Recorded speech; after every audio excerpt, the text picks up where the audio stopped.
Salut, comment ça va les passionnés? J'espère que vous allez bien. Moi en tout cas ça va super. Aujourd'hui on se retrouve pour parler du Samsung Galaxy Z Flip 4. Pour ceux qui ne savent pas, la gamme Galaxy Z Flip, ça fait déjà depuis 4 ans qu'elle existe. C'est la gamme des téléphones pliants chez Samsung qui se plie comme un ancien téléphone portable. Contrairement à la gamme Z Fold qui, elle, j'en avais déjà parlé, se plie comme un livre. Ça permet d'avoir un téléphone tout simplement plus petit dans sa poche, le Galaxy Z Flip, et aussi d'avoir d'autres fonctionnalités cool, comme le fait de pouvoir poser son téléphone et de prendre une photo sans avoir à toucher le téléphone. Donc ça c'est très pratique. En le pliant légèrement, en l'inclinant à 90 degrés, en le posant sur une table par exemple, c'est très pratique. Donc nous sommes maintenant à la 4e génération du Galaxy Z Flip qui a le droit cette année à quelques améliorations, mais vous allez voir, il n'y en a pas tellement. C'est surtout sur la partie software que sur la partie hardware. Le Galaxy Z Flip ne change pas beaucoup cette année en termes de design. On est toujours sur un écran Super AMOLED 1080p avec une taille d'écran de 6.7 pouces lorsque le téléphone est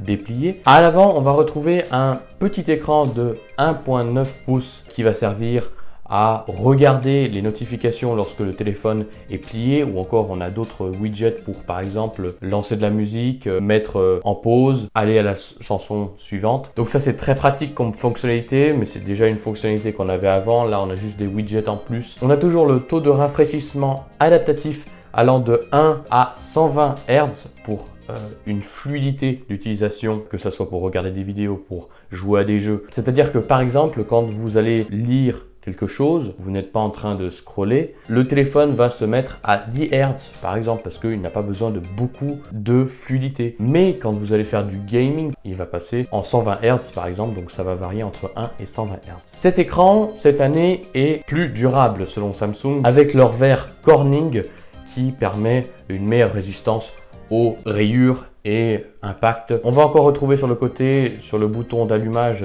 du téléphone, le capteur d'empreinte digitale. À l'arrière, on va toujours retrouver deux caméras de 12 mégapixels, dont une qui est un grand angle avec une ouverture 1.8 et un ultra grand angle avec une ouverture 2.2. La caméra avant, on a toujours du 10 mégapixels avec une ouverture 2.4. Là où ça va changer, c'est juste que en taille de pixels, par rapport au Z Flip 3, on n'est plus à 1.4 microns mais à 1.8. Cette taille de pixels va permettre une augmentation de la luminosité en photo en faible luminosité, c'est-à-dire que Samsung a augmenté la taille des pixels pour pouvoir améliorer un petit peu tout ça. Il nous assure qu'il y aurait une augmentation de 65% de la prise de luminosité dans des conditions en faible luminosité, à voir sur le terrain bien entendu. Niveau design, la charnière est à peine plus fine et plus petite qu'avant et les bords sont plus droits, ce qui donne un look plus moderne au Samsung Galaxy Z Flip 4. Bon, on va l'appeler Z Flip 4. Ça sera plus simple. Il est toujours IPX8, c'est-à-dire qu'il est résistant aux éclaboussures d'eau et à la poussière. Samsung nous assure qu'il peut résister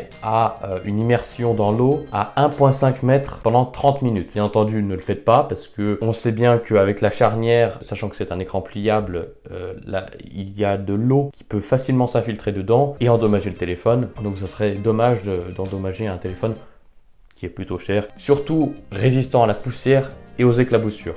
Retenir surtout cela. Niveau processeur, on retrouve celui qu'on a dans les Samsung Galaxy S22, qui est le dernier du moment. C'est le Snapdragon 8 Gen 1 Plus, là où on avait l'année dernière le Snapdragon 888 sur le Z Flip 3. Le Z Flip 4 aura la dernière mise à jour de Google qui est Android 12 avec bien entendu la surcouche de Samsung One UI 4.1. Il a le droit cette année à une augmentation de la batterie. On passe de 3300 mAh pour le Z Flip 3 à 3700 mAh pour les Z Flip 4. Cette année, on a le droit à la super charge rapide de Samsung qui permet au téléphone de passer de 0 à 50% en 30 minutes, donc c'est plutôt pas mal. La charge filaire passe maintenant de 15 watts à 25 watts, ce qui permet justement cette charge super rapide. On peut noter une chose, c'est que dans la boîte, on n'aura pas de chargeur mural. Il faudra donc l'acheter séparément